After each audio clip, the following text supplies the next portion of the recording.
You've heard I have a dream. But did you know the FBI once called Martin Luther King Jr. the most dangerous man in America? They wiretapped his phone, sent him blackmail letters. Why?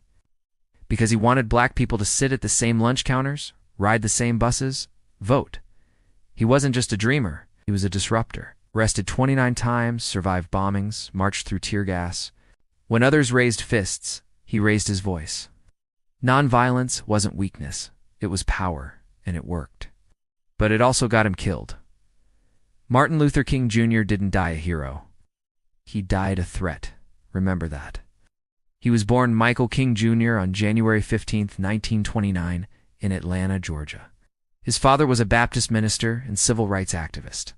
His mother was the daughter of formerly enslaved people.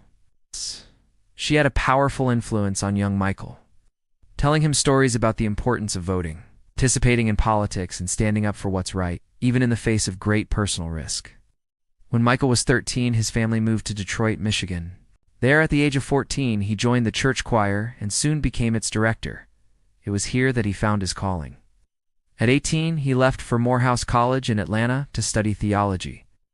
In 1951, he earned a doctorate in theology from Boston University, becoming the first person in his family to earn a Ph.D. They married in 1953.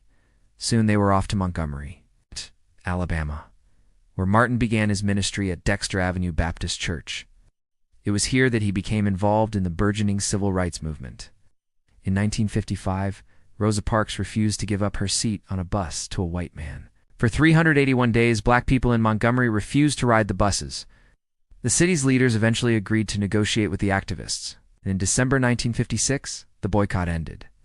The Montgomery bus boycott demonstrated to activists across the nation what could be accomplished through nonviolent resistance. It also put Martin Luther King Jr. on the national stage.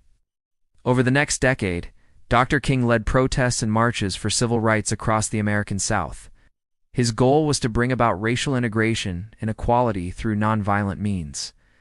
He was arrested more than 20 times and routinely beaten by police. His house was bombed twice. But still he pressed on. In 1963, he led the March on Washington for Jobs and Freedom. It was here that he delivered his I Have a Dream speech. 5 years later, he led the Selma to Montgomery March. The participants were met with brutal attacks from state troopers.